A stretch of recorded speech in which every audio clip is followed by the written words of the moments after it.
menantikan kehadirannya.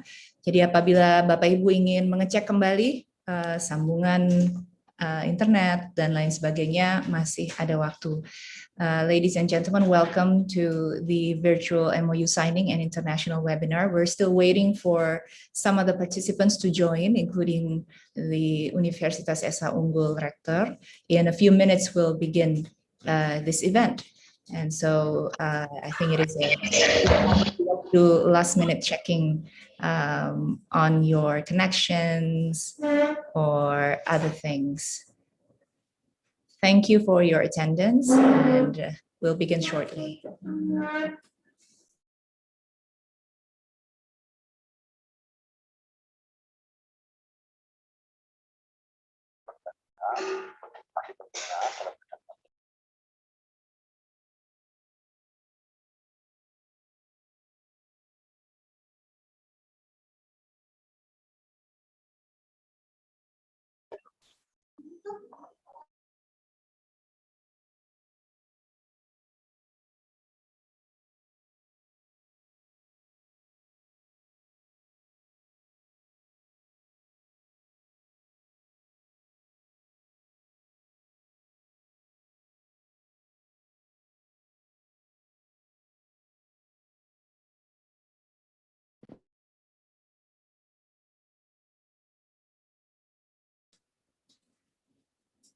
Before we begin, some house rules that might be useful for our participants in following today's MoU signing and international webinar.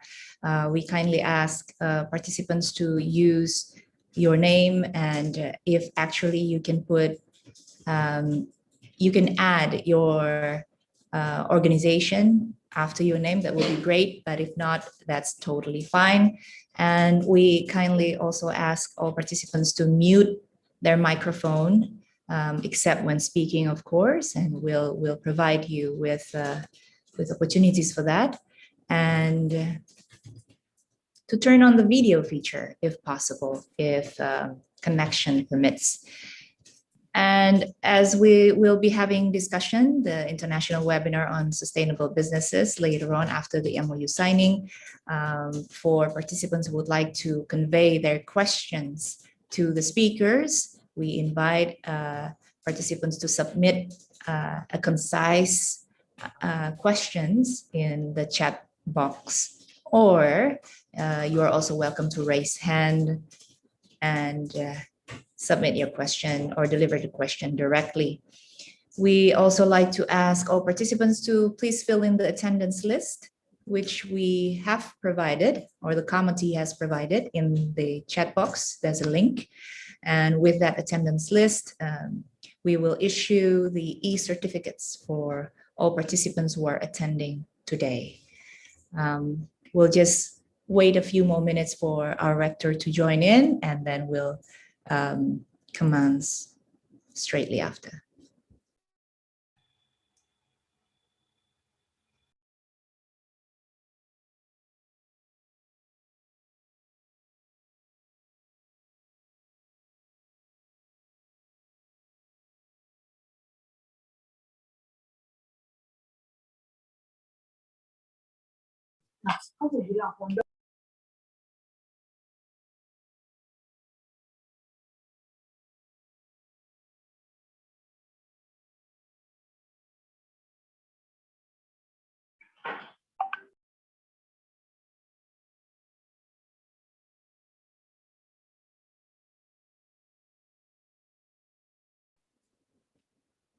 I know it's quite early here in Jakarta, 9 o'clock Jakarta time, 10 o'clock Kuala Lumpur. I see President Alicia Wei already here on the screen from Tunku Abdul Rahman. Thank you, sir, for joining. And my counterpart, Professor Sai, from the International Office. President and colleagues from Tunku Abdul Rahman, my name is Prita Suyudi, and I am the director for international office as well as the international campus. So ESA Unggul has several campus, ladies and gentlemen. We have 4. I know maybe it's not as many as Tunku Abdul Rahman has. We've been briefed by Professor Sai. But we do have an international campus out of the 4 campuses that we have. Maybe we can, while we're waiting for our rector to join in, and we're asking for the confirmation as we speak, perhaps we can start by introduction. If the committee can take out the house rules from the display, from the screen, please. I will give the floor to perhaps our Vice Rector who is here. We have Mr. Dr. Arozi. Pak Arozi bisa bantu untuk perkenalan singkat, Pak, mungkin anggota ESA Unggul yang sudah ada di sini kepada mitra kita dari Tunku Abdul Rahman, and then after that, our colleagues, our dear colleagues from Tunku Abdul Rahman, our UC, can introduce their team as well. Ya, Pak Presiden. Pak Arozi? Iya. Pak. Ya, thank you so much, Bu Prita, for moment for me. I try to introduce for my team in here. Boleh saya pakai Indonesia saja, Bu Prita?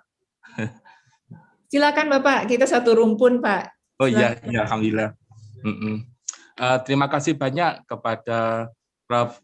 Lizawi sebagai Rektor Tunku Abdul Rahman University.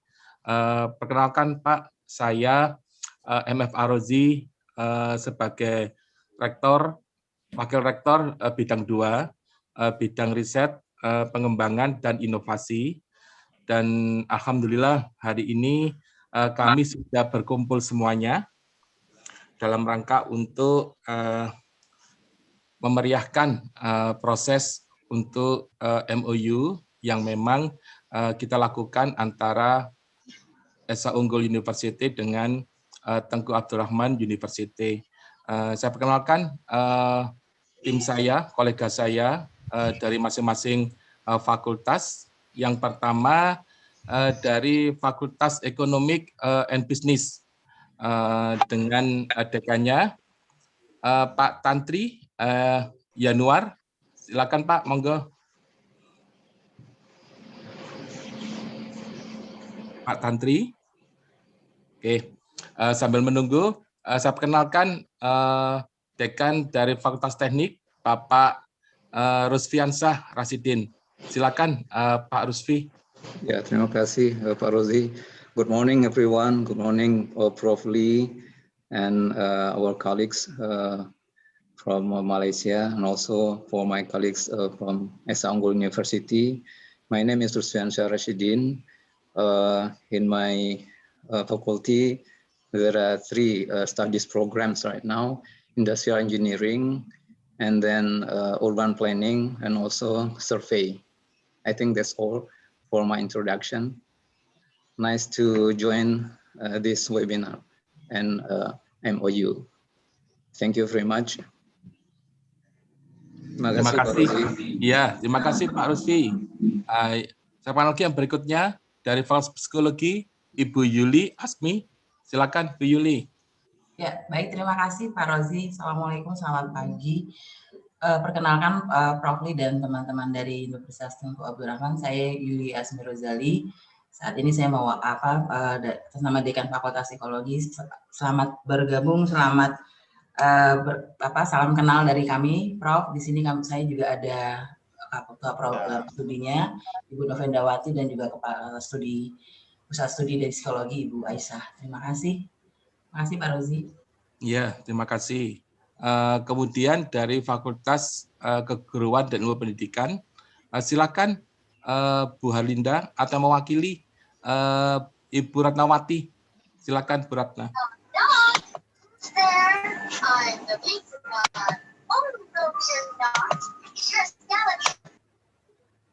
Ya, terima kasih Pak Rozi. Kayaknya Bu Ratna belum ada ya? Ya, monggo Bu Halinda. Selamat pagi semuanya. Assalamualaikum warahmatullahi wabarakatuh. salam sejahtera semua. Saya Ibu Harlinda Sofian dari Fakultas Keguruan dan Ilmu Pendidikan Universitas Swasta Unggul. Hari ini insya Allah nih hadir semua Pak dari kami. Ada Wakil Dekan, kemudian ada Kaprodi, dan ada juga Kepala Pusat Studinya. Semoga kerjasama ini membawa rahmat dan manfaat bagi kita semua. Demikian dari saya. Wassalamualaikum warahmatullahi wabarakatuh. Terima kasih, Pak Rozi. Iya, terima kasih, Bu Harlinda. Berikutnya dari Fakultas Ekonomi dan Bisnis, Pak Tantri atau Pak Semedanta mewakili. Silakan Pak Danta. Oke Pak, halo, tes. Iya, ada Pak Tantri. Silakan Pak Tantri. Iya, mari. Thank you for the opportunity from Pak Rozi. Kami dari FEB memiliki 5 program studi. Yang pertama manajemen, kedua akuntansi untuk undergraduate, kemudian untuk postgraduate kita punya akuntansi S2, manajemen S2, dan administrasi publik S2. Terima kasih. Terima kasih Pak Tantri. Mewakili dari Guru Besar, Ibu Prof. Lia Amalia. Silakan Bu Prof. Lia Amalia mewakili. Ya. Silakan. Iya.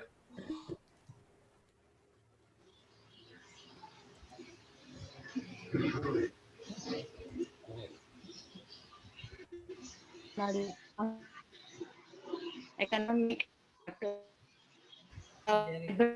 is human resource management. I would like to join with Tengku Abdul Rahman University of all, and then to take a benefit to much more for two university. Thank you. Assalamualaikum warahmatullahi wabarakatuh. Terima kasih Prof. Lia. Juga dari Institute of Research and Community Service akan diwakili oleh Bapak Rian Adi Pamungkas. Silakan Pak Rian. Ya. Terima kasih Pak Rozi. Good morning. Thank you very much for coming in this meeting. Let me introduce myself. My name is Rian Adi Pamungkas. Right now, I'm a head of research affairs in University of Swasta Unggul. Thank you very much. Terima kasih Pak Rian. Yang berikutnya dari lembaga penerbitan, silakan Pak Irwan. Ada yang bisa diperkenalkan dari Pak Irwan? Monggo, silakan Pak. Baik Pak Rozi, terima kasih. Good morning everyone. We from Department Publishing, we have 20 journal. Maybe later we can fill each other in a journal. Thank you. Demikian Pak Rozi. Ya, terima kasih Pak Irwan. Demikian dari tim kami di SA Unggul. Mungkin terakhir Pak Warek, ya. ada satu dari Health and Sciences. We have Ibu Weka mewakili Ibu. Oh iya. Silakan Bu Weka. That will be last but not least for our introduction. Yeah. Terima kasih. Saya coba kenalkan rekan-rekan sejawat dari Perguruan University. Ini perwakilan dari Health Science Ibu Weka untuk bisa memberikan perkenalan. Silakan Bu Weka. Yeah, thank you, Dr. Rozi. Thank you very much. I am Weka Gunawan from Faculty of Health Science. Now I represent the Dean of Health Sciences, Dr. Aprilita Rinayanti. She is in another meeting as well. I'm honored to be here, and I wish our collaboration will give many benefit for all. That's all. Thank you very much. Thank you, Bapak Ibu. Distinguished President Lee, I now hand over the time for you. Just a brief introduction between us to break the ice, probably, President. Okay, thank you very much. Thank you very much. Good morning to all of you. First of all, I introduce myself. My name is Lee Ziwei. I'm the president of Tunku Abdul Rahman University College in Malaysia. We are a university that was set up 52 years ago in 1969 as a college, and subsequently in 2013 we became a university college. At the moment now we have main campus in Kuala Lumpur, and 5 branch campuses in Malaysia, over Malaysia. One in Sabah, another one in state of Pahang, and then another one in state of Johor, and Perak and Penang. If you are familiar with the geography of Malaysia, then you know where's our locations. At the moment now, RUC has 26,000 to 28,000 population of students. The main campus has about close to 20,000 of the students, and we are a comprehensive university whereby we offer studies, academic studies from diploma to bachelor to masters and PhD. And we are also rated 5-star by the Ministry of Higher Education of Malaysia in the most recent academic rating of the Malaysian government. We are glad that today we are able to have this MoU signing with UEU. But let me introduce my colleagues who are online today. I may have missed out them, but those that I have noticed, I will introduce them first. I start with my Vice President, Ms. Say Sokwan. Ms. Say, are you there? Yes, Prof. Let me just introduce myself, Prof. Okay. All right, my name is Say Sokwan. I have been to Esa Unggul before this MCO was implemented. I think it was either March. Yes, 2020. March last year. We already met. Hi. Nice to see you all again. Yes. Yeah, I hope everyone is staying healthy and safe from the pandemic. Yeah, I'm the Vice President in charge of administration and internationalization. Thank you. Prof, over to you. Okay. Is Dr. Ng? I saw Dr. Ng. Are you online? Yes, thanks, Prof. Good morning, everyone. Happy to be here. I just briefly introduce myself. I'm the Vice President currently taking care of academy and research. We had a meeting with your rector, Professor Rosie, that day with a big team of your dekan-dekan from your university and also the experts in the research areas. And we had a very good discussion, and we have identified quite a number of areas that we can work together. I'm looking forward for this MoU to be signed and many activities to take place. Thank you very much. Okay. Next, I would like to introduce my Dean for Faculty of Business, Accounting and Finance, Hua Kiong, Miss Madam Wong Hua Kiong. Thank you, Prof. Good morning, everyone.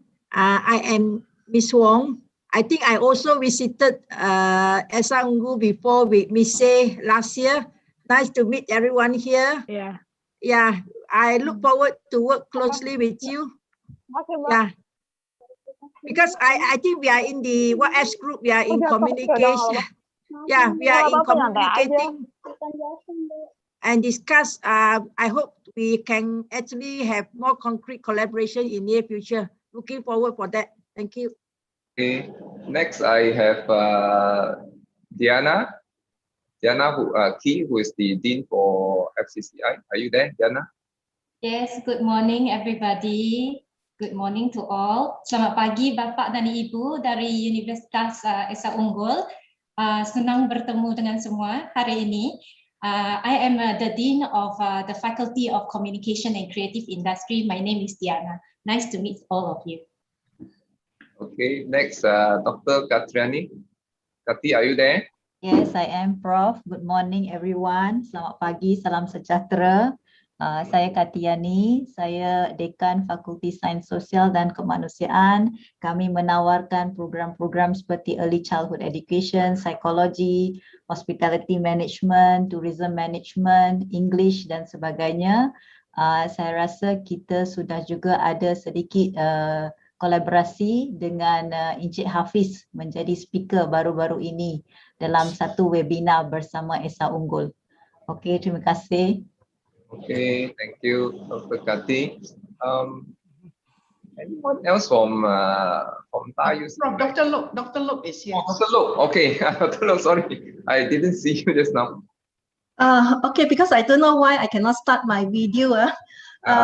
Okay, yeah, I'm the Dean of the Faculty of Applied Sciences. Actually, my team member, Dr. Le Hui Yin, last year actually went to the University Esa Unggul together with Miss Say, and actually it was we had a good discussion. We are looking forward to the new future discussion on joint collaboration in terms of research and also postgraduate supervision. Yeah. Thank you. Thank you. Okay. Okay, I think that's about all. I think most of our members have been introduced. Okay, hand over back to you. Okay, thank you, Professor. Allow me to greet again. Good morning to everyone. Distinguished Rector of Esa Unggul, of course, and distinguished President of Tunku Abdul Rahman, Dr. Insinyur Arif is the Rector for Esa Unggul, and Professor Lee Shoei from Tunku Abdul Rahman. Distinguished Vice Rectors as well, Vice President, Directors, Deans, Heads of Programs, Officials, Professors, and Lecturers. And I believe we have participants from partner universities as well. Good morning. And particularly, I would like to greet the students of the two universities who have chosen to use their time in the day to be here this morning. Welcome again to the virtual MoU signing and international webinar of Universitas Esa Unggul Indonesia and Tunku Abdul Rahman University College, Malaysia. So I know that in the past few months, almost 2 years, we have witnessed how the COVID pandemic has changed many aspects of our lives. While many indeed change and maybe irreversibly, including how we conduct meetings, although I hope not, the need to establish cooperation remains. And in fact, cooperation and international one, albeit we're very close neighbor, is much needed now more than ever. Global issues, ladies and gentlemen, requires global solution. And that is why I, as the Director of International Office, am very pleased to host this morning's event and welcome you all not only for the signing of our MoU, but also on a seminar on sustainable entrepreneurship or businesses to be delivered by our wonderful lecturers. But first, I would like to take you to take a look at the profile of Universitas Esa Unggul. If the committee can help to play the video, please.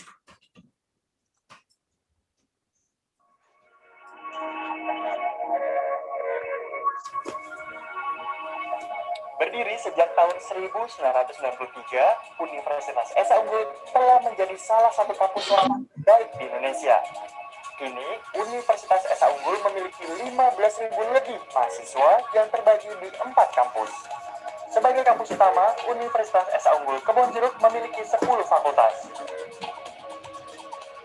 Kampus Kebonjeruk juga memiliki sarana dan prasarana yang mampu menunjang proses belajar mengajar seperti laboratorium yang dilengkapi dengan perangkat terbaru, perpustakaan yang terakreditasi A, dan juga fasilitas lain.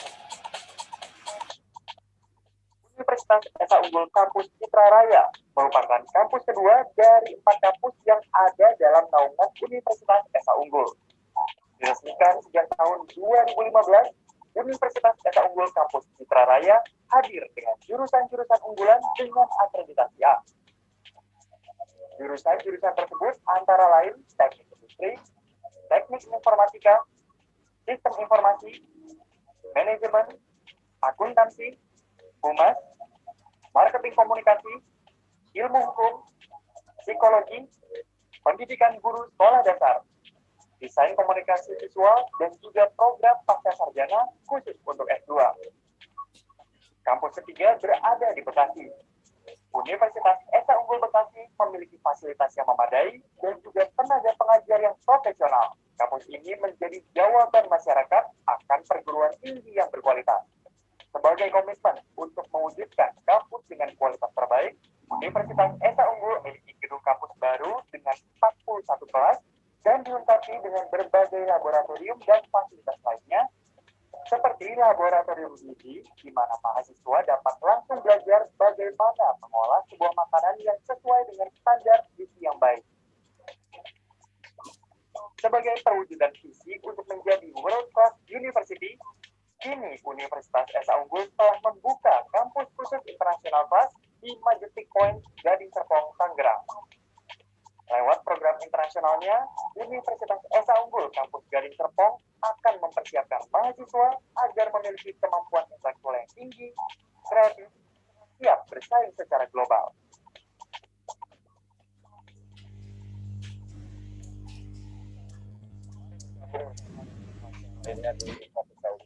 Di mana Anda akan dididik bukan hanya menjadi orang yang cerdas intelektual, tetapi juga kreatif dan mempunyai jiwa perusahaan.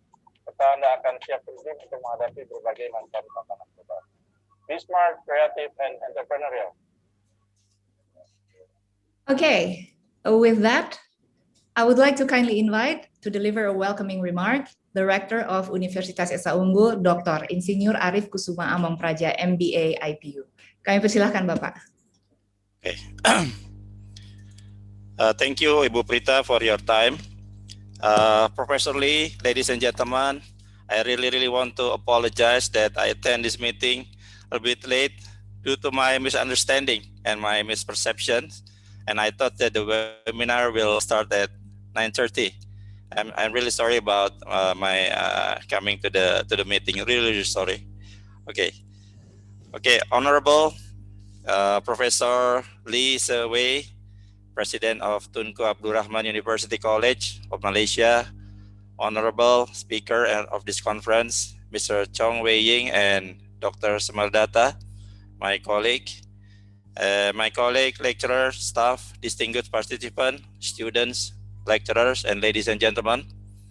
First of all, on behalf of Universitas Esa Unggul, I would like to express my gratitude and my highest appreciation to Professor Lee and Mr. Chong Wei-ying for your time and effort to attend this occasion as a speaker of this seminar, the signing MoU of a collaboration between Esa Unggul University and Tunku Abdul Rahman University College of Malaysia. We hope that this collaboration will provide benefit not only for our both institutions, but also to our stakeholders, students, government, business, industry, and both our society at large in Malaysia and in Indonesia. Ladies and gentlemen, today we are indeed very fortunate to be able to have this kind of collaboration. And I also feel very fortunate that we'll be able to attend this international lecturing and meet experts such as Mrs. Chong Wei-ying and Mr. Semardata. We hope that the practical knowledge that they will give us today will greatly contribute to our learning process and the capacity building of students and as well as the lecturer of our institution, Esa Unggul University and Tunku Abdul Rahman University College. And I really have no doubt that by the end of this lecturing, all of us will be greatly benefited. The collaboration that we are going to make today surely is a collaboration in which each party, Esa Unggul University and Tunku Abdul Rahman University College, will greatly benefit. We are going to commit ourselves to make this collaboration realize. And through this collaboration, we are going to exchange our experiences, knowledge in conducting a good learning process and higher education practices. We are going to exchange our curriculum. We will discuss and the content and the methods of the learning process. And hopefully in the near future, after the pandemic, we are going to make a physical reciprocal visit in the form of student exchange, staff exchange program, and also maybe Professor Lee will come to Indonesia, and also maybe I will come to Malaysia. And besides that, I will very optimistic and enthusiastic that there will be the initiative in other function of higher education, such a research and community services.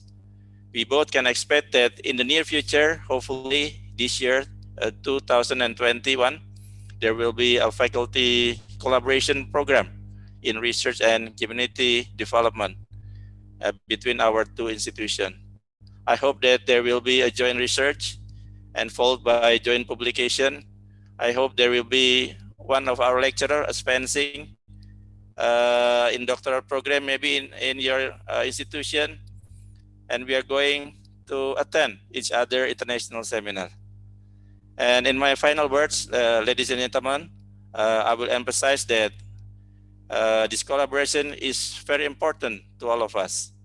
This collaboration indeed will give Esa Unggul University the opportunity to become a more quality university. And I believe that this kind of benefit also realized by your institution. It's because academic usually grows and work best through collaboration, stimulating one another, provoking one another through open-minded exchange of view, ideas, and invention.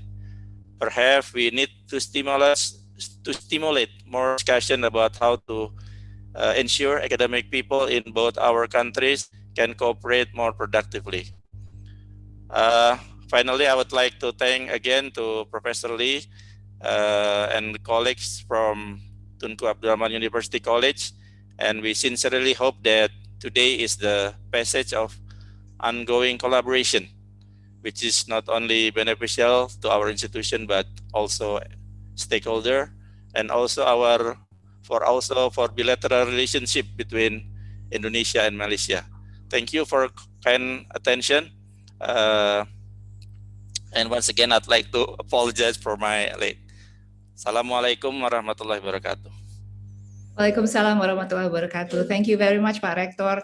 And I must say, ladies and gentlemen, the time difference between the starting of the event and Pak Arif's time is actually fully ours to blame from the international office, because I have checked. The error is in our invitation to Pak Rektor. So I do apologize.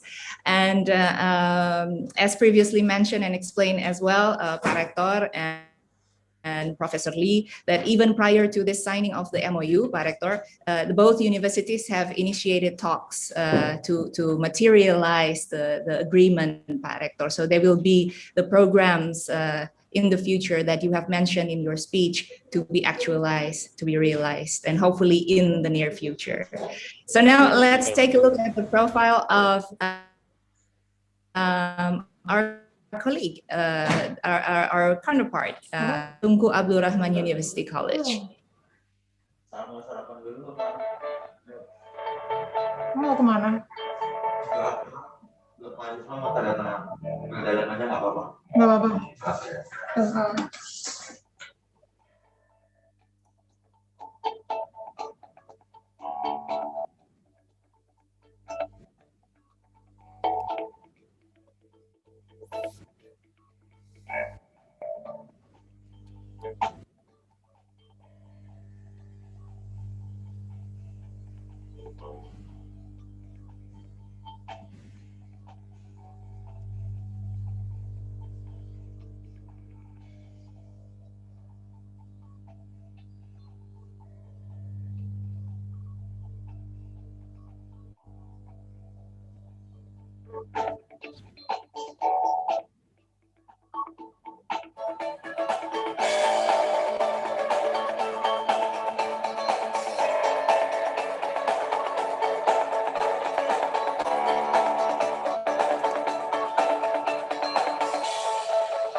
Thank you very much for that. And with that, I would like to invite now the president of Tunku Abdul Rahman University College to welcome him, as well for him to deliver the welcoming remark.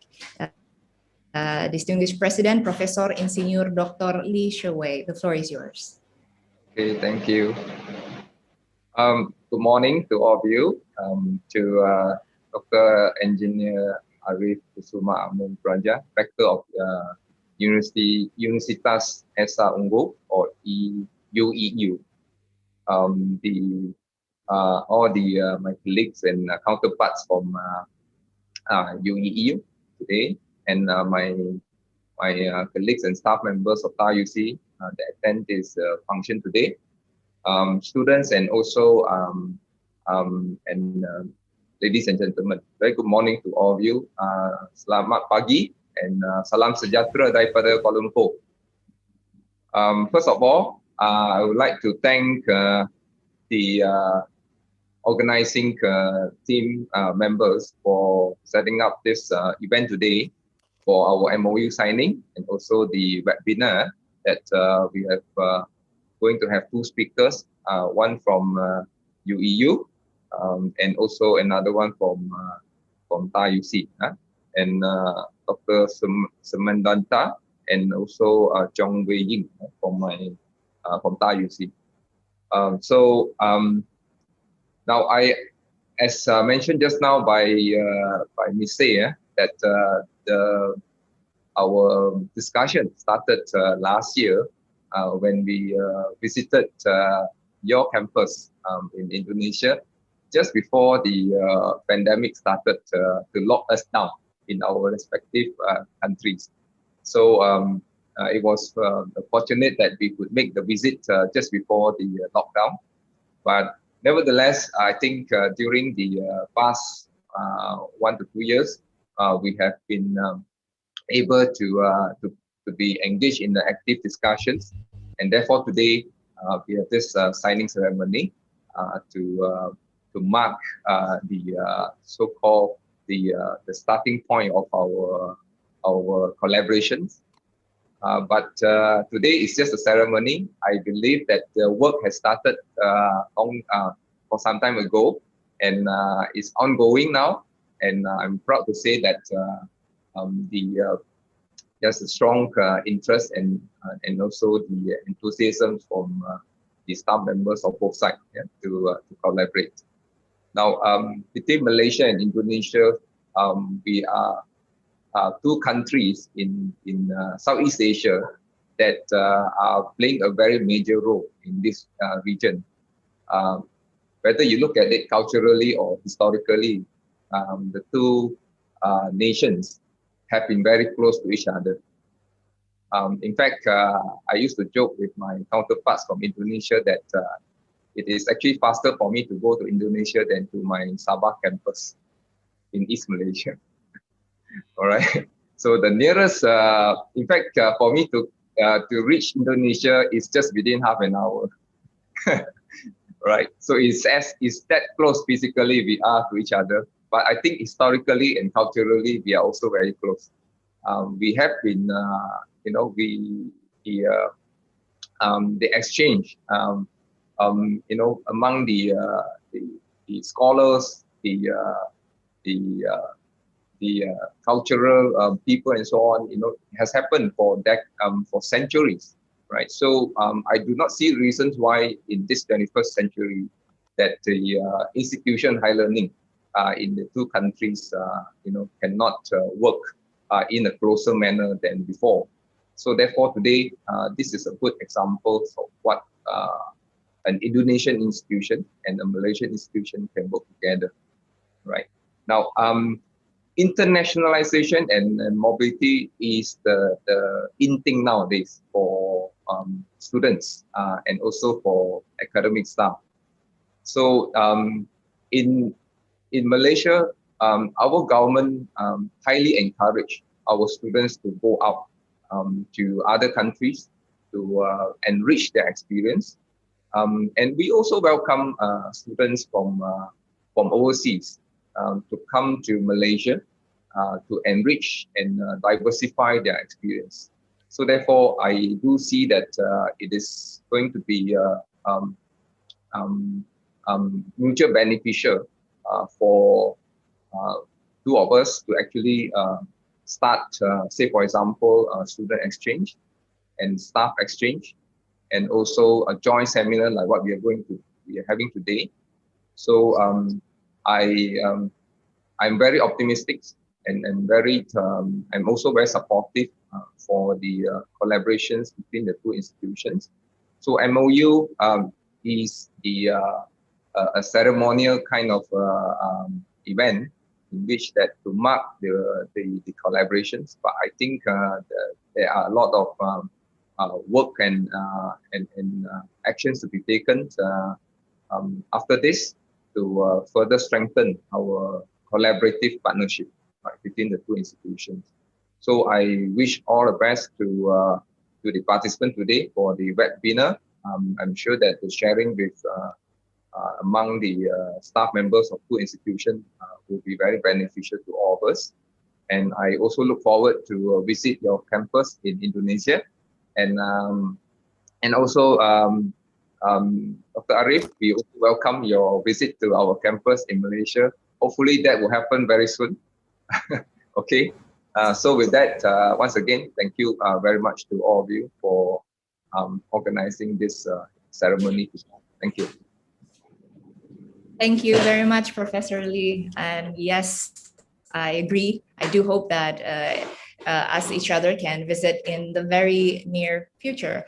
I know that Esa Unggul has initiated vaccination for our members, and hopefully our counterpart at TAR-UC will also receive the same opportunities for that. So now let me vaccinations to happen here for the university staff members. Okay, so let's hope that both sides will be able to vaccinate, and therefore we can travel safely. Yeah, let's hope for that. Well, ladies and gentlemen, now, as a symbolic gesture to mark the signing of the MoU, allow me to present the following certificate. This is a symbolic certificate that serve as a symbol that both university have signed the memorandum of understanding as that will serve as a basis, which I quote from the two president, will be the basis for other activities to happen. And hopefully the signing serves as the start of various joint initiative and activities between the two universities. So I welcome you all to congratulate our universities by either the clap symbol on your video or just silent clap. Congratulations again. I hope this would be a good start.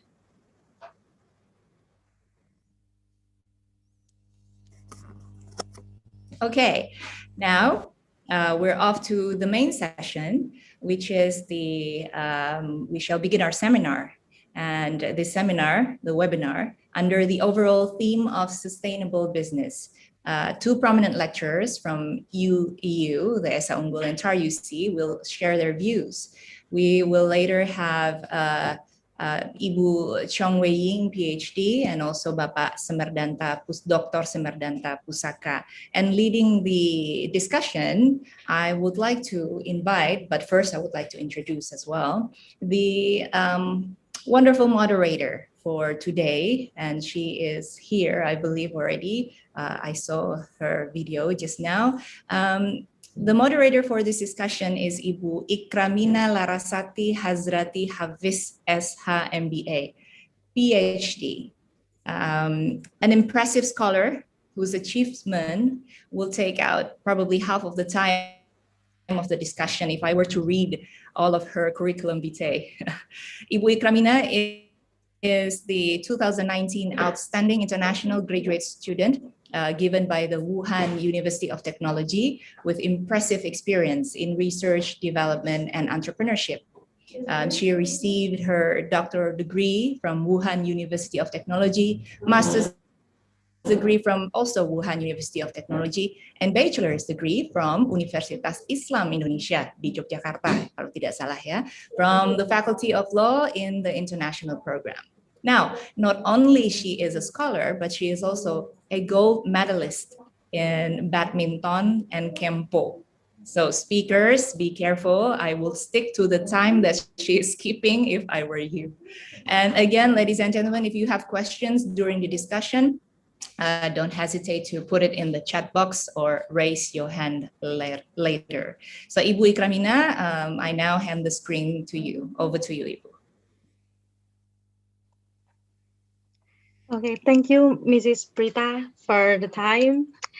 A very good morning to you all, ladies and gentlemen.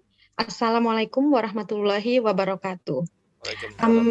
Before I apologize that I cannot open the camera because I got a little problem with the camera here in the background.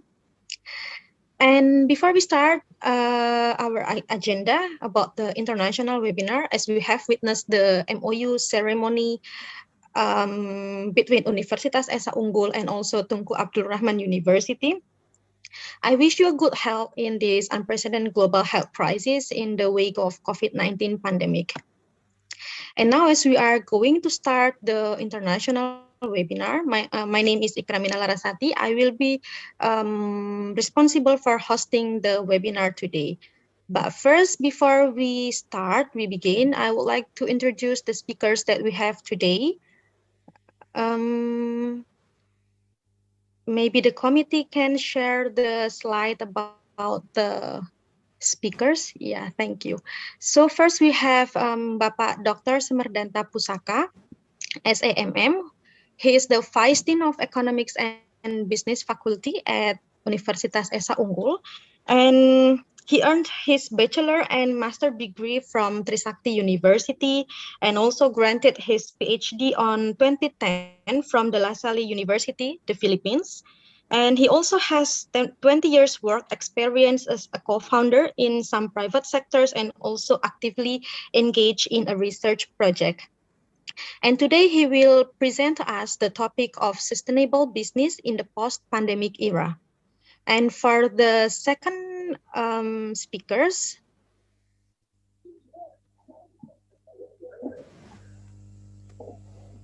the committee maybe can share the introduction of the second speakers first.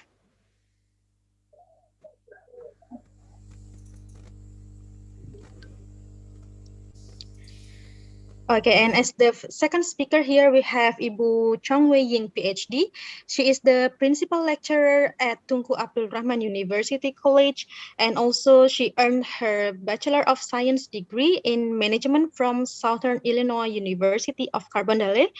And 13 years later, she also decided to pursue her PhD in Entrepreneurship from University of Malaya. She is also an examination board committee member of Malaysian Financial Planning Council and a certified HRDF trainer. And she has 20 years work experience in both retail and education industry. And today he will present us the topic of sustainable entrepreneurship and now, before we start, I would like to remind you, if you have any question and answer, it will open after the presentation given by the second speakers, Mrs. Chong Wei Ying. And now we are going with our first speakers, that is Bapak Dr. Semerdanta. The time and rooms is your Pak Danta. Thank you. Okay. Thank you, Ms. Ikramina. I hope you all can hear my voice. Yeah, we can hear you clearly, sir. Okay. Thank you. Good morning, Prof. Weli, the president of Tunku Abdul Rahman University College, and our rector, Dr. Arif. Thank you so much for this opportunity. Yeah. My name is Danta, the Vice Dean of Faculty of Economics and Business of Esa Unggul University.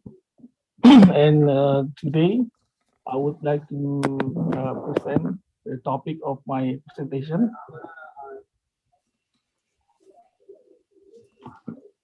Okay, hello. Yeah. Okay.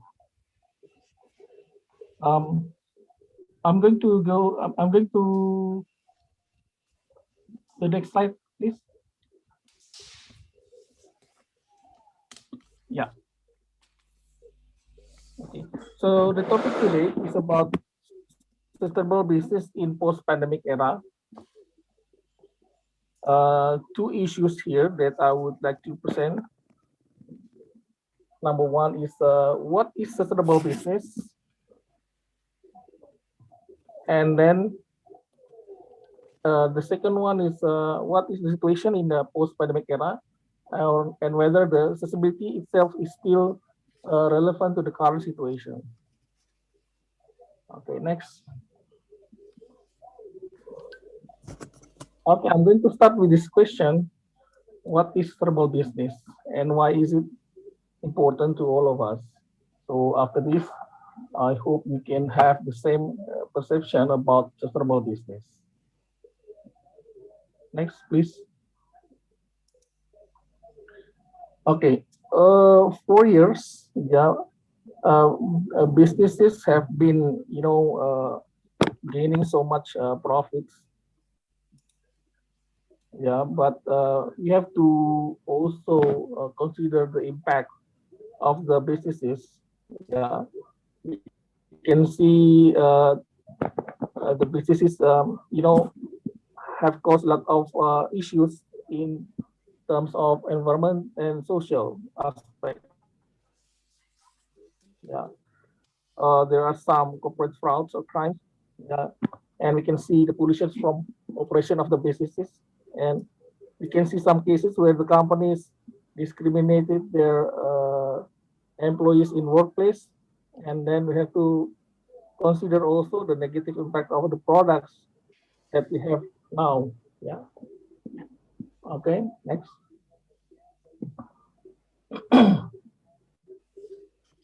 These are some the list of negative impacts from the business decision and activities 4 years. Yeah, you can see since 1907, yeah, up to now, a lot of economic and social issues, crisis, and also a lot of ecological incidents caused the business.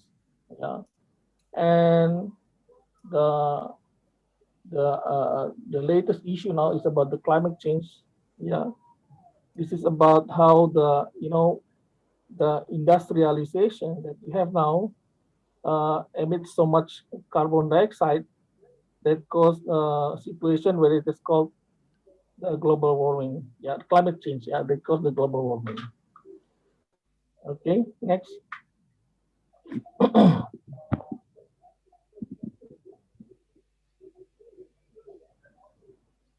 Okay, so the background of sustainable business actually it comes from the situation back in 1962.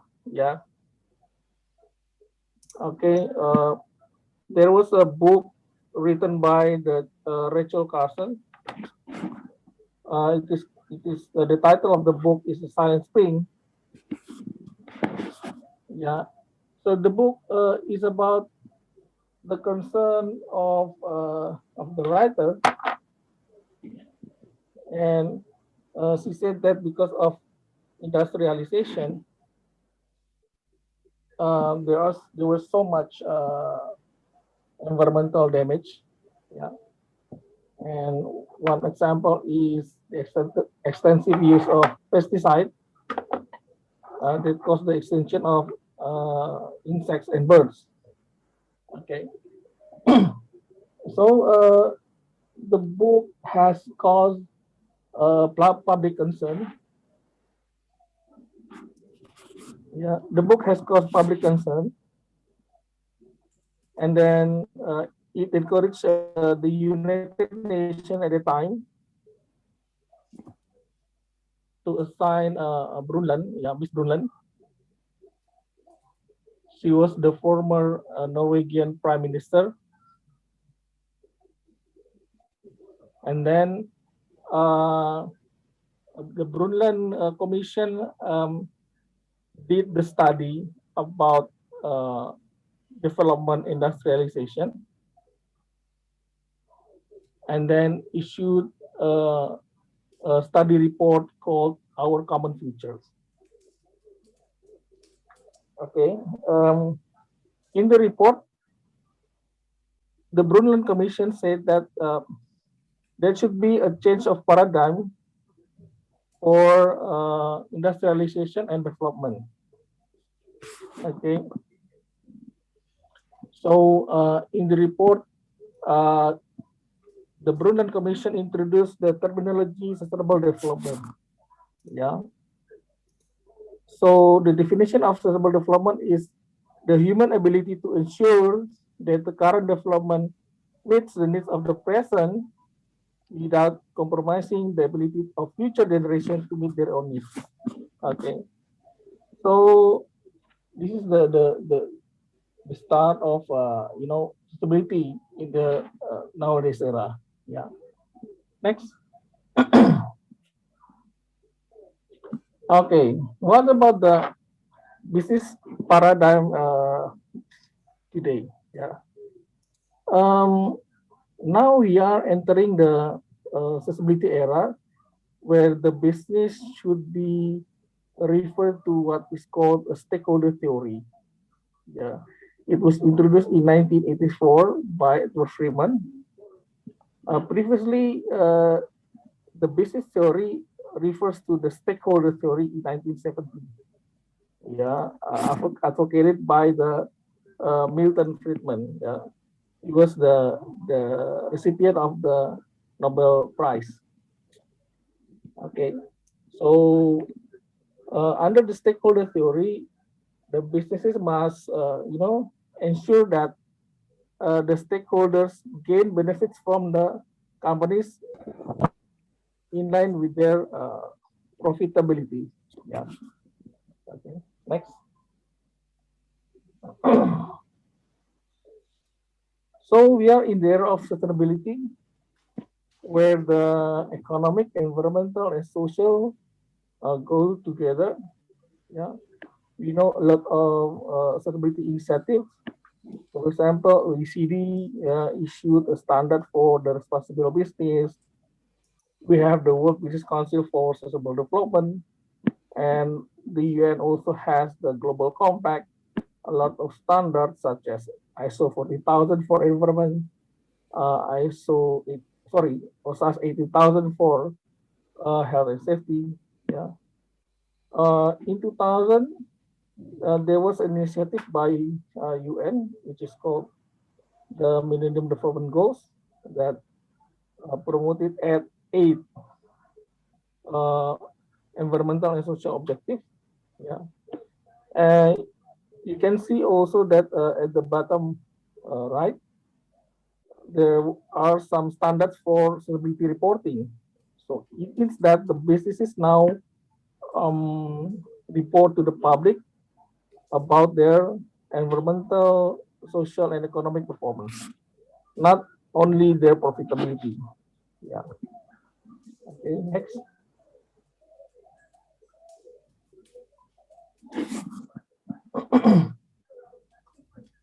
Next slide. Okay.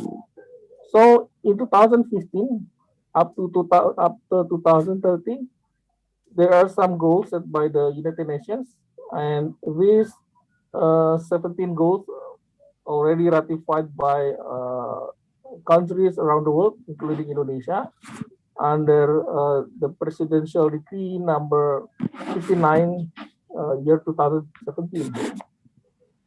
So under these goals, yeah, actually these are the government indicators, but the business sector must support the government to achieve the goals. Yeah. Next. So let's go back to our definition. What is sustainable business? Yeah. According to Harvard Business, Sustainability refers to doing business without negatively impacting the environment, community, or society as a whole. In other websites, we can see that sustainable business is defined as, gaining profitability while concerning for the environment and social. Yeah. So aligning economy, environment, and social aspect actually, becomes the basis of sustainable business. Okay. Next. The question is, how we can do the business, how can we, gain profits while concerning the environmental and social aspect. Yeah. Well, I usually present this picture to explain about responsible business. Okay. Imagine that our common goals is, sustainability. Okay. We all want, a sustainable environment, yeah, a sustainable society, yeah, where our, our future generations can still live happily, yeah, yeah. Imagine that sustainable development is the pathway towards sustainability. So if we want everything is sustainable, we have to follow the sustainable development. Okay.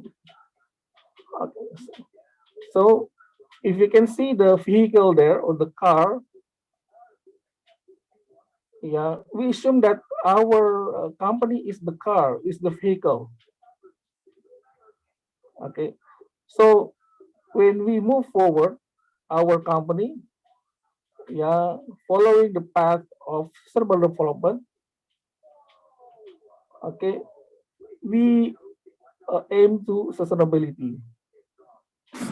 Okay, social responsibility is how we drive the car. Okay, so this picture can really explain that a sustainable business, yeah, it depends on the social responsible behavior of the company, following the path of sustainable development. Okay, next slide. Well, talking about social responsibility in Indonesia and probably in other Asian countries, yeah, many people think that social responsibility or corporate social responsibility is about doing social projects or about doing social or environmental initiatives. Yeah, but when we take a look at the ISO 36000, this is an international standard. Yeah, it's a guidance for social responsibility. Actually, social responsibility is not about doing social projects. Okay, under ISO 36000, social responsibility is actually a responsibility of an organization for the impact of its decision and activities on society and the environment. Okay, please remember that in ISO 36000, it says that responsibility of an organization, not only companies, but also government, universities, NGOs, and other type of organizations.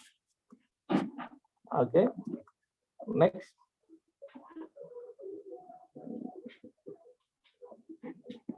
Okay, so if we can see the ISO 36000, yeah, actually in social responsibility, good governance is the basis for doing that.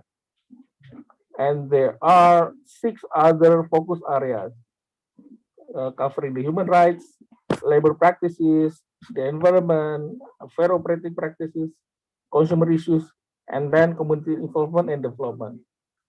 Okay, so I hope we all now can have the same perception about social responsibility.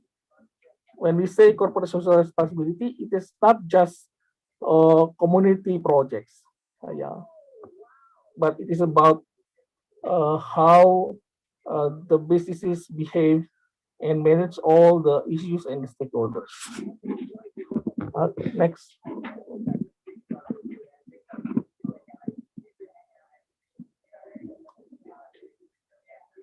Next slide, please. Okay, what are the benefits of being socially responsible? We can say that many benefits. Yeah, we can win new businesses, we can manage good relationship with stakeholders, attract the workforce, we can have a good reputation, access to funding, many things. You know, I remember several weeks ago, yeah, there was a public news that Tesla will develop their factory in India, not in Indonesia, because there are some environmental issues, in the nickel mining sector, because Tesla would like to build a factory by collaborating with the nickel sector. Yeah, but they moved to India. Yeah. Okay, so right now environmental and social aspect is very important. Yeah, not only about business profitability. Yeah, economic, environmental, and social aspect must go together. Yeah. Yeah. Next.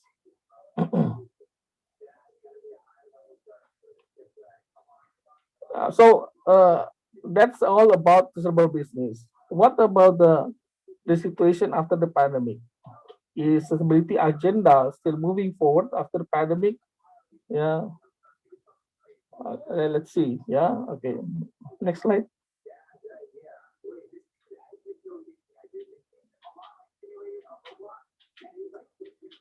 Okay. So COVID-19 as of yesterday. Yeah, that is public information. We have 132 million, yeah, confirmed cases, and 2.8 million confirmed death. And the pandemic has spread to 283 countries. Okay, you can see in the slide that, yeah, and Indonesia in Asian region actually is ranked at number 4 in terms of total cases. Yeah, but if you take a look that these are just number, but the impact of a pandemic can be worse than that. Okay, next slide.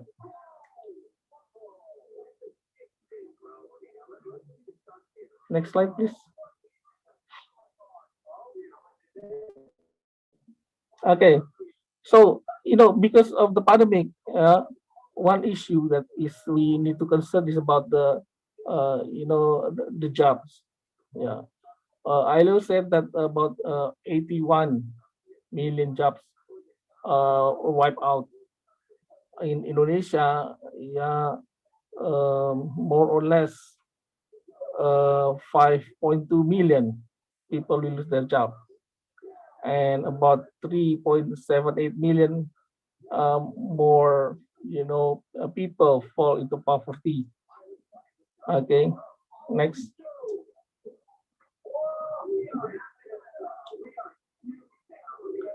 Next slide, please. Yeah. Okay, another issue is the bankruptcy. Okay, as the unemployment rate increase. Okay, and the business owners, they have to shut down their operations or downsizing. Yeah, the World Bank estimated that 60% of businesses went bankrupt due to pandemic. In Indonesia, about 30 million micro, small, and medium-sized enterprises were already closed down. Yeah, well, even though some people said there will be a V-shaped recovery, which means that the economy will be recovering very soon. But I don't think that it is not easy for the micro, small, and medium-sized enterprises to start the business again. They have to gain, capital, funding, yeah, and try to find new opportunities. Yeah. Okay. Next.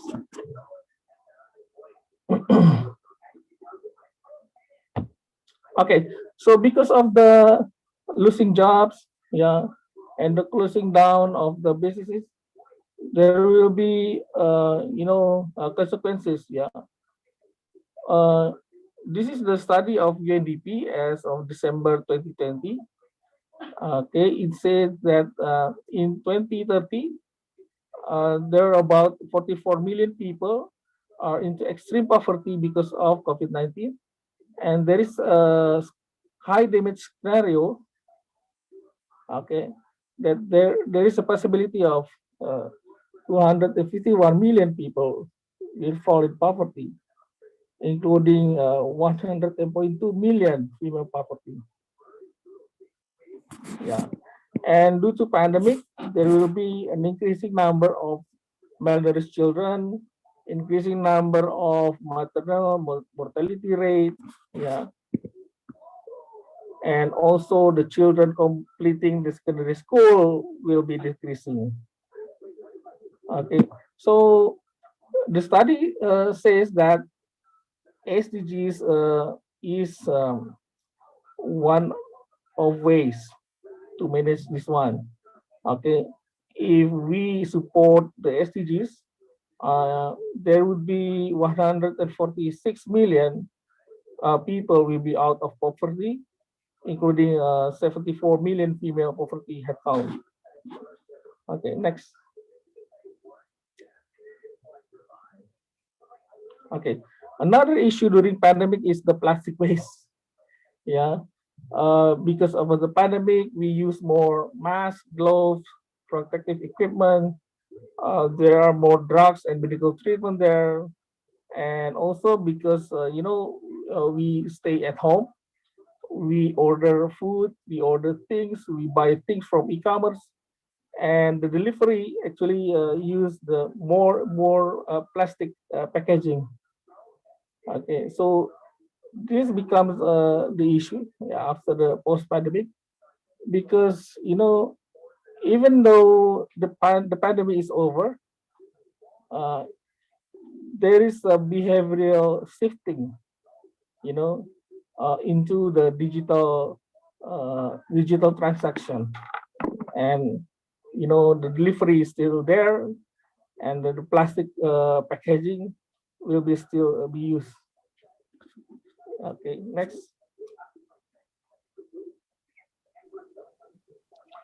But the good thing about Bapak Danta, I have to say sorry that you have spent for about 20 minutes. So maybe if it's possible for you to make it shorter, so we can have the next speakers.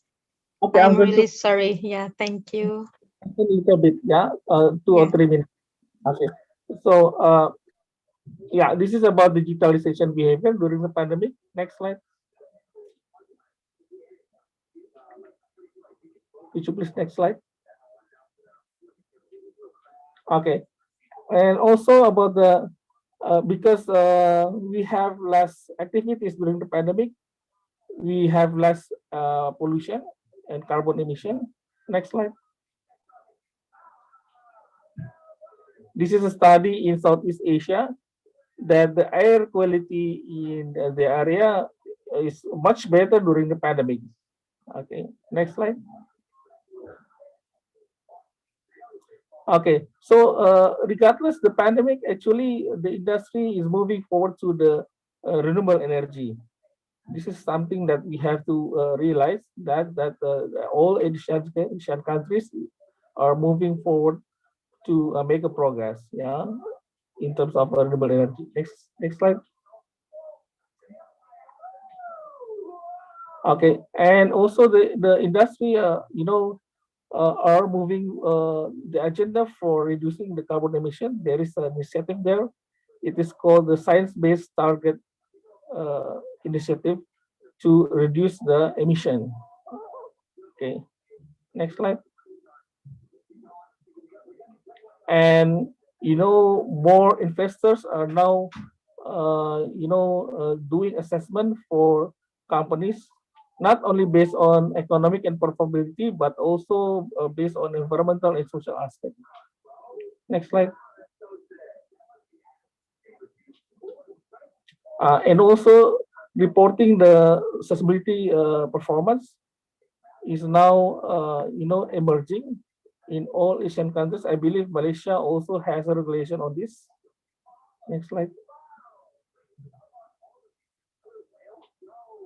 Okay, the last two slides. Okay, so what next after the pandemic? Yeah, we have the bad situation there at the left side, and we have the good thing at the right side. So what we have to do in terms of sustainable business is try to fix the negative issues and try to maintain the positive issues at the right side. It means that in terms of environment, we have to manage low carbon operation, for example, and concern more on health issues. Yeah. Okay, next slide. Okay, so the conclusion is, when we say sustainable business in post-pandemic era, we can conclude that there are 4 aspects that we have to consider. Number 1 is to how to embed sustainability in business, including to ensure commitment, strategy, and governance on sustainability in the companies. Okay.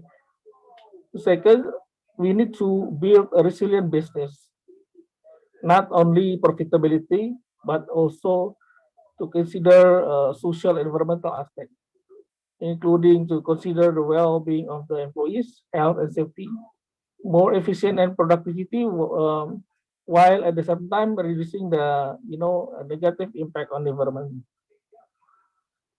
For the environmental protection, plastic waste is our homework actually, and we have to move forward the low carbon energy usage, implement sustainable consumption and cleaner production. Yeah. The last one is social economic recovery, because due to the COVID-19, okay, we have to address the poverty, we have to increase more income, yeah, create more jobs, and support the community in terms of health, nutrition, education. Yeah, thank you. I think that is this is the last slide. Yeah, thank you, Ms. Ikramina. Okay, thank you very much, Pak Danta, for your nice presentation.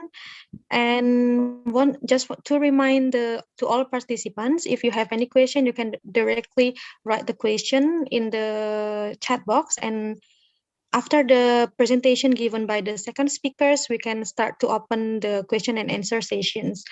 And now, please welcome to Ibu Chong Wei Ying, PhD, to do the second presentation. Time and rooms is yours, Ibu. Okay.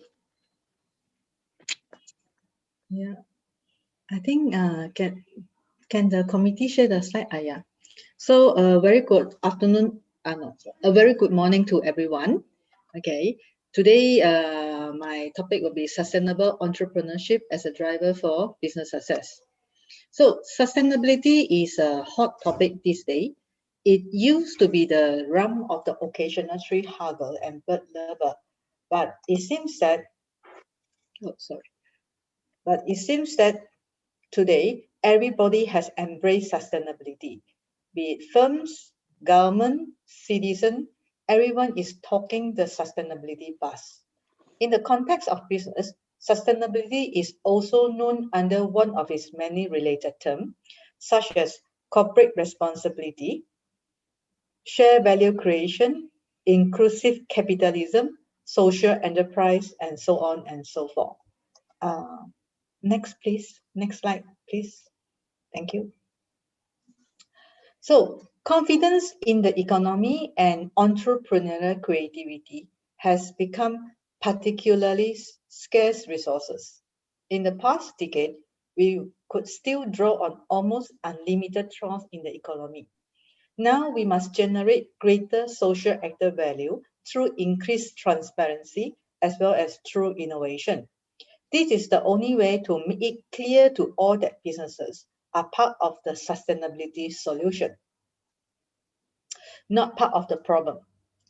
This is an important approach to clarifying the concept of sustainable entrepreneurship.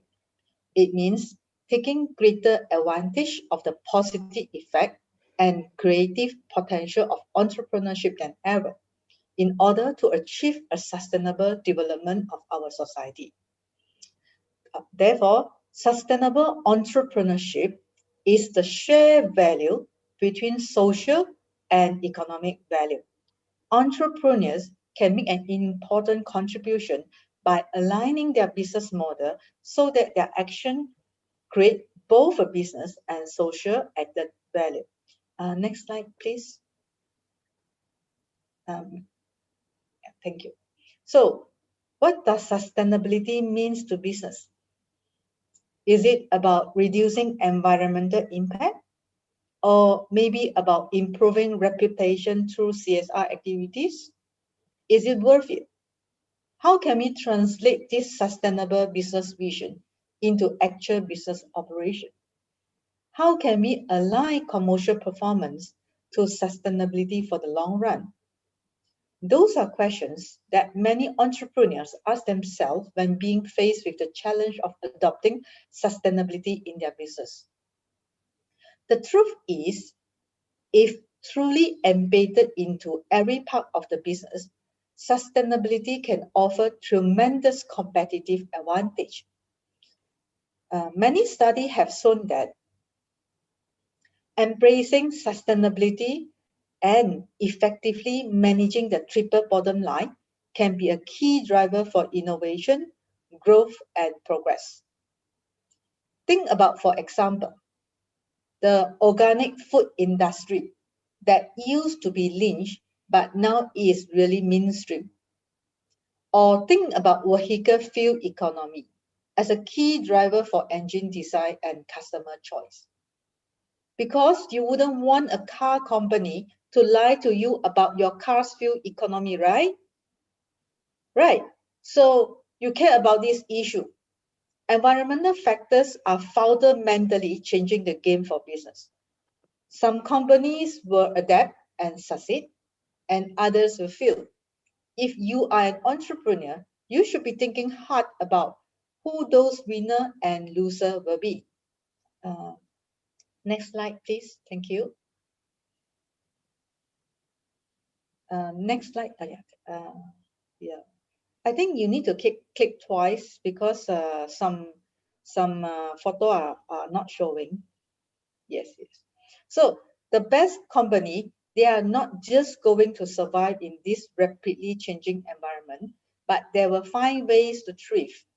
They will figure out what's going on with water scarcity, climate change, and they will pivot their strategy accordingly. Let me share with you an example. Cummins and Navistar. They compete in a heavy-duty truck engine market. Now Navistar took a contrarian view when faced with new pollution regulation that really required brand new emission control technology. They bet that their old engine platform was somewhat going to meet this new air emission regulation. And they were wrong. They were really wrong. 2010 rolls around and they began to get fined for every engine they were selling that was not compliant, too polluted, and it get worse by 2012. They had to abandon their entire engine platform. The company as a whole becomes unprofitable and has been ever since.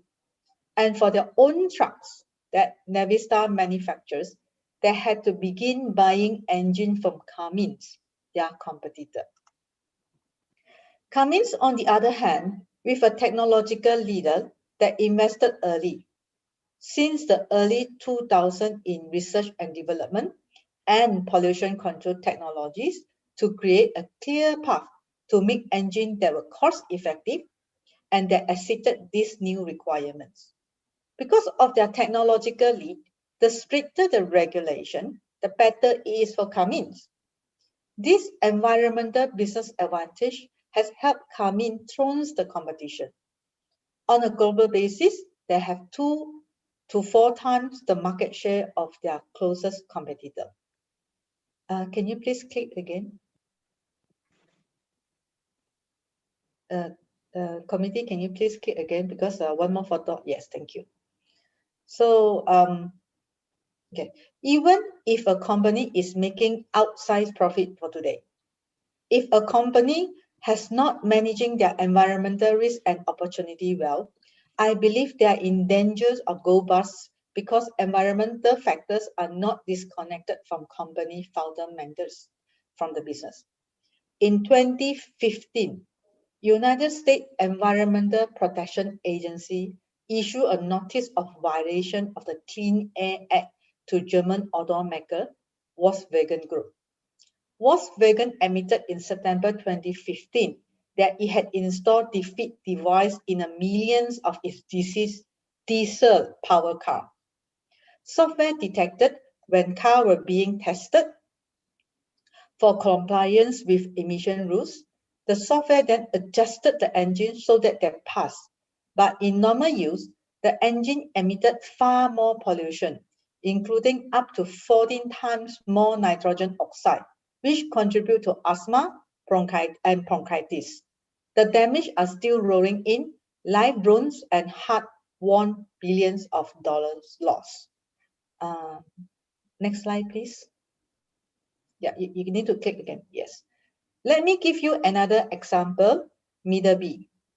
MoU may be a company you have never heard of, but they are definitely a part of your diet. If you have ever had a toasty sandwich at Subway, enjoy a warm pastry at Starbucks, or even order a pizza that came out of a convenient oven. MoU is a global leader in energy efficient cooking equipment. Many other ovens operate at least less than half the energy use of competing models, and their view on sustainability goes well beyond energy efficient. For example, they have innovated a new waterless food steaming technology. It's actually pretty important for some restaurants around the world where water scarcity is acute. So, MoU is about saving energy, saving water. It's also about food quality because of the control they can put in place in kitchen. For customers, this isn't just about sustainability. It's about growing your top line and cutting costs to compelling customer value proposition that never go out of stock. Because of this environmental business advantage, MoU has been able to far outgrow the pace of the industry, and they are going at twice the rate of any competitors. Okay, let me share with you another example.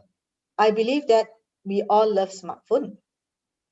Your smartphone processor, also known as chipset, is a component that controls everything going on in your smartphone and ensure it functions correctly.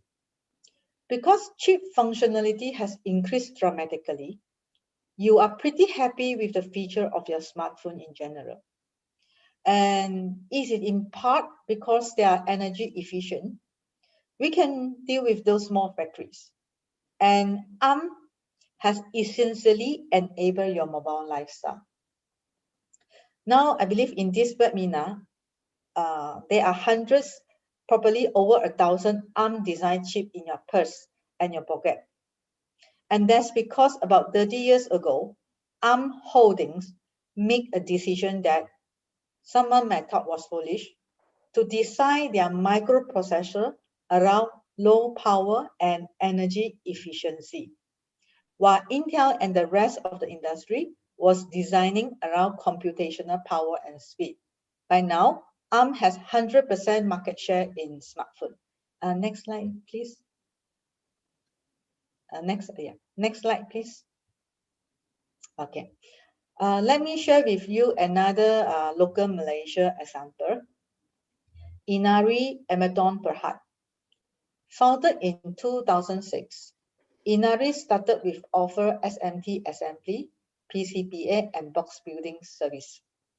Nowadays, it is principally involved in back-end semiconductor packaging services, which mainly comprise back-end wafer processing, package assembly, and radio frequency final testing. Inari is one of the few technology companies in Malaysia which include sustainability information in its annual report. Inari is good at managing the operation, squeezing out efficiency, and reducing waste. It has a true commitment to sustainability. It has won award for this. Inari business sustainability strategy has made it as one of the new breed of highly efficient, highly ethical companies with the best technology in the world. Indeed, it is a leading outsourced semiconductor assembly and test provider to multinational and local electronic product manufacturers in the ASEAN region. Next, please. Okay, thank you. So, some of you may start to think, only technology relevant industry can afford sustainable entrepreneurship. It's not true. My family running farms in Raut, the town produced the best musang king durian. So in the early years, we used pesticide to control weeds, insect infestation, and disease. And due to the unsustainable agricultural practices, the soil had been eroded. The pesticide no longer cure the cocoa disease and pests. Eventually, we have to forgo all the cocoa trees. From the lesson, we learned that the nature is a collection of ecosystem and interconnected connection of ecosystem of organism interacting with their environment. It was a triangulation between the plants, the environment, and the people. It was a mini ecosystem in itself. Since then, we run the farm based on the three natural laws: symbiosis, sustainability, and adaptation. We have mixed cropping so that we can save space and also maintaining a balance of input and output of soil nutrients. Mixed cropping not only enable an increase in overall productivity, but also allow management of scarce land resources to its maximum potential. Rather than using pesticide extensively as we used to do, we are making our own enzyme with our own grown fruits and spray them on crops to prevent pests and disease.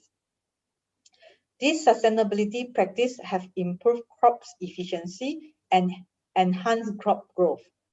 By aligning the entire entrepreneurial value creation with the principle of sustainability, business performance has been improved tremendously. Next slide, please. Next, please. Thank you.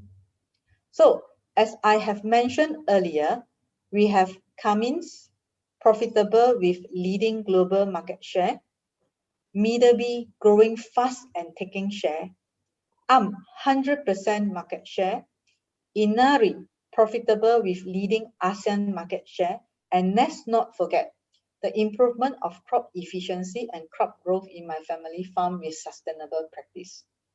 So these are great business strategy in LMS market. These businesses' success are driven by sustainable entrepreneurship. So as we speak, some of the smartest companies are making investment today for their own long-term sustainability in their own economic self-interest, so that they can compete for your loyalty and your dollars tomorrow. Sustainable entrepreneurs use their entire resources to generate operational and social added value simultaneously. They are successful, but rather for the benefit than at the expense of society. Sustainable entrepreneurship means constantly reflecting on our own action and viewing societal problem as an opportunity for entrepreneurship. This view is necessary to develop the breakthrough technologies in a rapidly changing global environment. So sustainable entrepreneurship as a driver for business success will foster social innovation and make our planet a decent place for our children and grandchildren. Thank you. That's all for me today. Thank you very much. Okay, thank you very much, Ibu Dr. Chong Wei Ying, for your beautiful presentation. And now I do believe that we have come to the question and answer sessions. So to all participants, if you have any questions, you can directly write your question in the chat box. If you are willing to ask directly to the speakers, Bapak Dr. Danta or Ibu Dr. Chong Wei Ying, we are pleased to welcome you.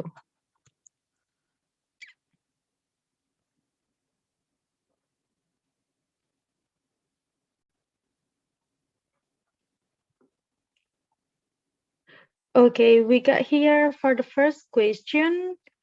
Indonesia and Malaysia have main control at Malacca Strait. Malacca Strait is strategic access for international trade, especially for China vessels, which become the world's most powerful trade country. How to make tighten collaboration between Indonesia and Malaysia to get more benefits from Malacca Strait to become main and powerful trade players in global trade competitions. So here we have the question from Ibu Ernawan Dwi, I guess. And I think maybe the question is addressed to all speakers here. So maybe Dr. Chong Wei Ying can start to give the answer. Or maybe, okay. Yeah, I'm sorry that this is not my forte. I'm more on the sustainable entrepreneurship. This would be on policy already. So I wouldn't be able to answer. I'm sorry about that. Okay, then maybe Bapak Dr. Danta can assist us in giving the answers related to the question provided by Ibu Ernawan Dwi. Yeah. Okay, I'm trying to answer because, you know, as it is similar to Dr. Wei Ying, actually, the question actually is out of the context of our topic today. I'm going to give my opinion. Yeah, regarding the Malacca Strait, actually, there should be a strong collaboration and cooperation between two countries, actually. Yeah, and it should be under the legal framework that the hello, can you hear my voice? Okay, yeah, okay. So it should be we can hear clearly. It should be under the legal framework and within ASEAN collaboration, because it is not just Malaysia, Indonesia. Please remember there is Singapore there. Yeah, so it is a multinational collaboration to manage the Malacca Strait to ensure that the strait is, the situation there is conducive enough for, the economic activities in the Asian region, where the Malacca Strait can be used as the, international commerce channel for all Asian countries. I think that's all I can say. Yeah, because I'm not really into the international trade. Thank you. Okay, thank you very much, Bapak Dr. Danta, for the answers. And now we have for the second question here. Before I would like to apologize to Pak Ernawan because before I state is Ibu Ernawan, my bad, so sorry. And now we have the second question from Bapak Seno Aji Widodo from Universitas Esa Unggul. The question is, how to make a business with sustainable development while maintaining the profit for the business development? Yeah, Just as I have mentioned in my presentation, I have provided many case. Okay, so when you are practice sustainability in your business, you are actually cutting the cost. Just like the business middle B arms, okay, they are focused on produce energy efficient product. Okay, so by doing that, you will be able to cut costs so that you will be able to develop to have a profit for your business.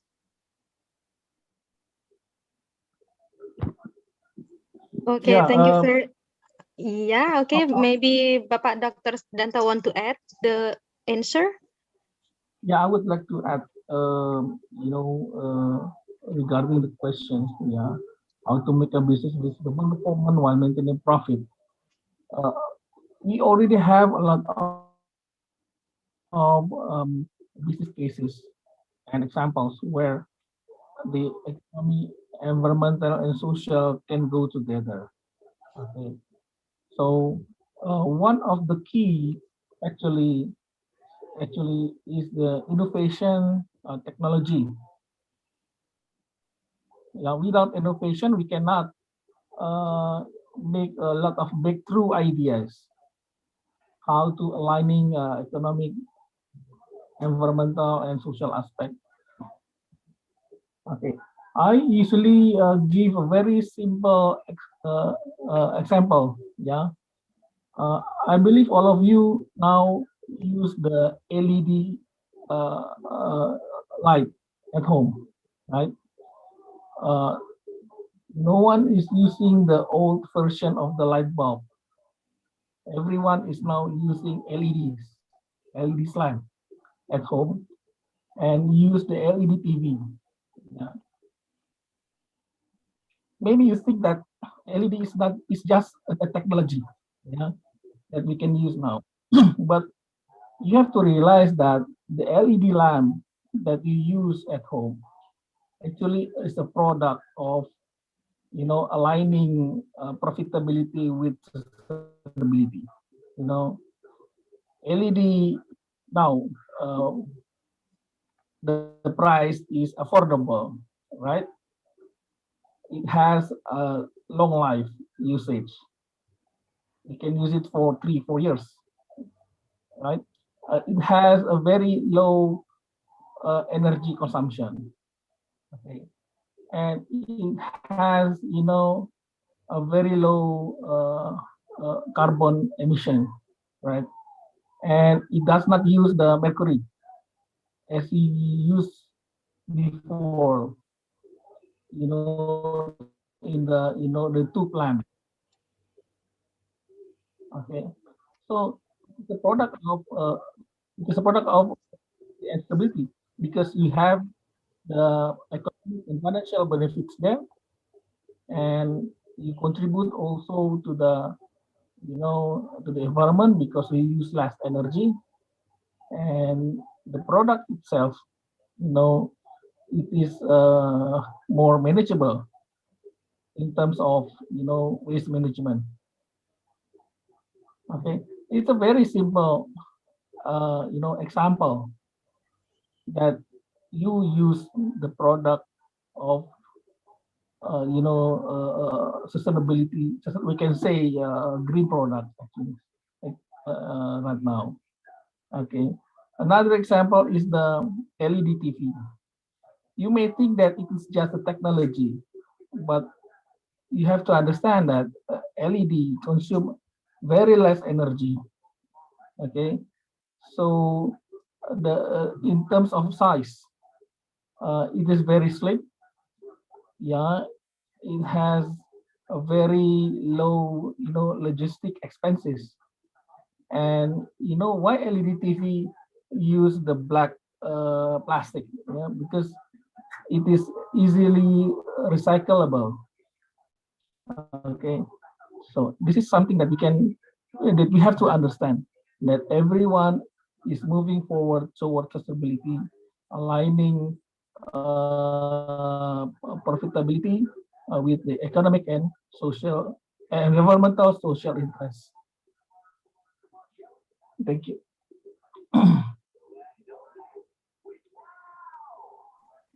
Okay, thank you, Bapak Dr. Dan, the answers. And now we have for the third question coming from Bapak Chandra Emirullah. The increasing use of plastic resulting in waste damaging environment is a concern, including in Southeast Asia. Is it going to threaten businesses, including the small scale ones?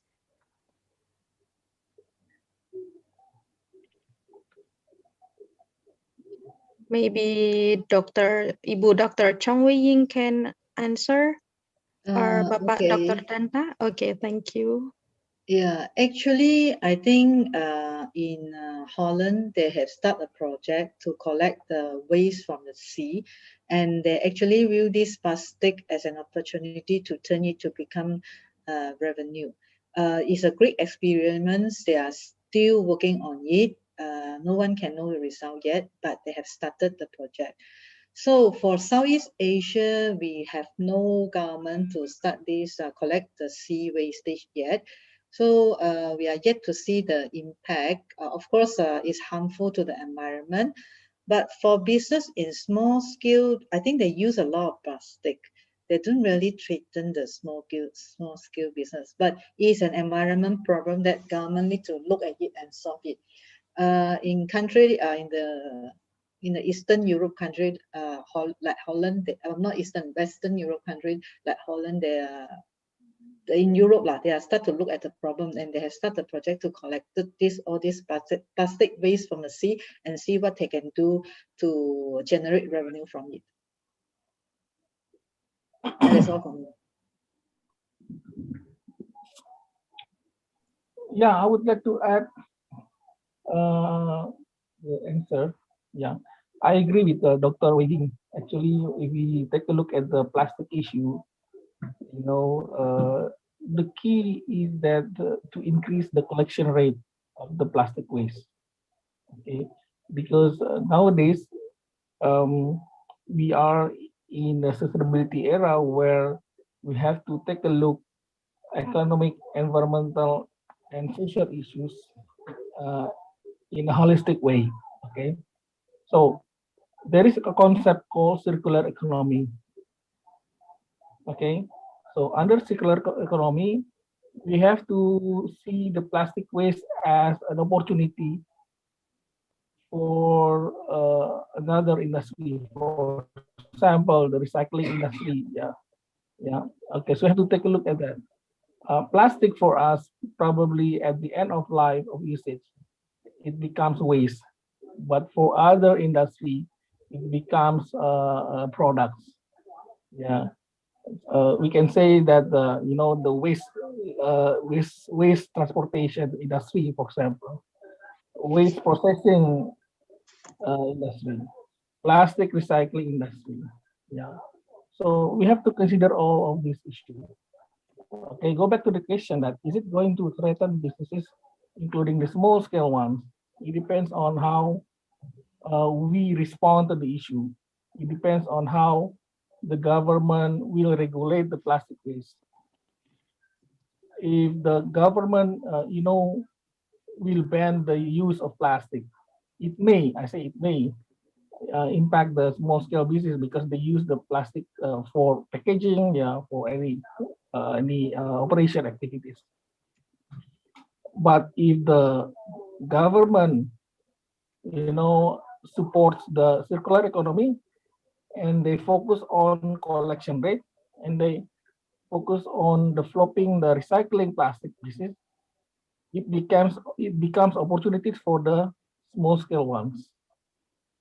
Yeah. Okay. So that's my answer. Thank you.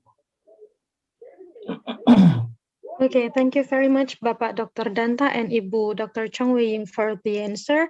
And I have to say sorry that maybe that will be the last questions in our international webinar today.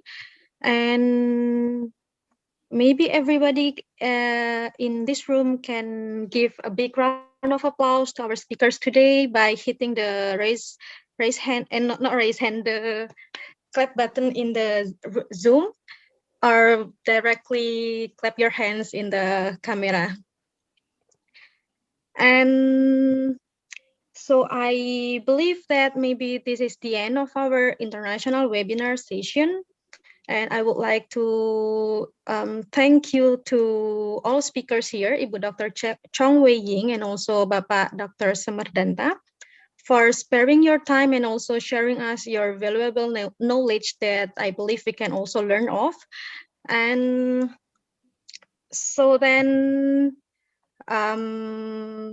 it comes to the end of our international webinar, and I will hand over the rooms to Ibu Prita. So time and rooms is yours, Ibu Prita. Thank you. Thank you. Thank you very much, Ibu Ikramina, and two wonderful speakers. I hope there was some great lesson learned that we, well, at least I can obtain from the two presentations. Again, thank you very much to our moderator, Ibu Ikramina, as well as the two speakers, Dr. Chong Wei and Dr. Semerdanta, for your time. So I guess that's the end of our virtual MoU ceremony and also the international webinar. But I know that our meetings will not stop here. There will be meetings, and I believe some meetings are already in the pipeline in our schedule to realize our programs within next weeks and within the next months. So again, I thank everyone who have been here until this end of the seminar. And for those of you who have fill in the attendance list, I thank you. The e-certificate will be immediately issued or automatically issued and sent to you by email. And if there's any further questions or any comments or feedback, you're welcome to also submit to the organizing committee by email or also to my email, which is prita.suyudi@esaunggul.ac.id.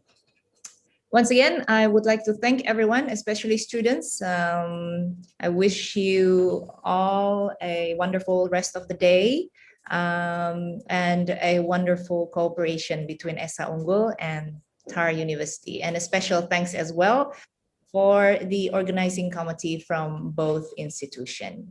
Again, let's give a round of applause. Professor Sai, thank you very much. And I look forward to working with you all. Wassalamualaikum warahmatullahi wabarakatuh. We may all leave now.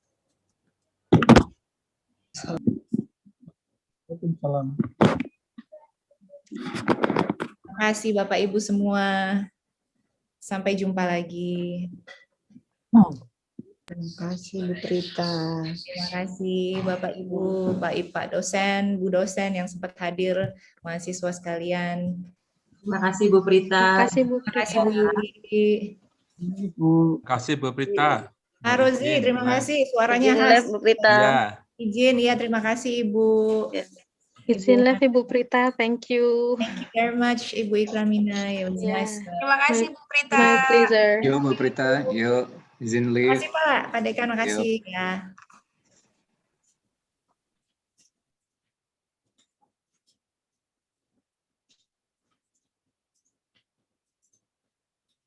Mbak Lianda, Mbak Natasha, Mbak Juju, Waldo, terima kasih semua. Terima kasih Ibu. Lupa foto loh tadi Bu. Oh lupa saya.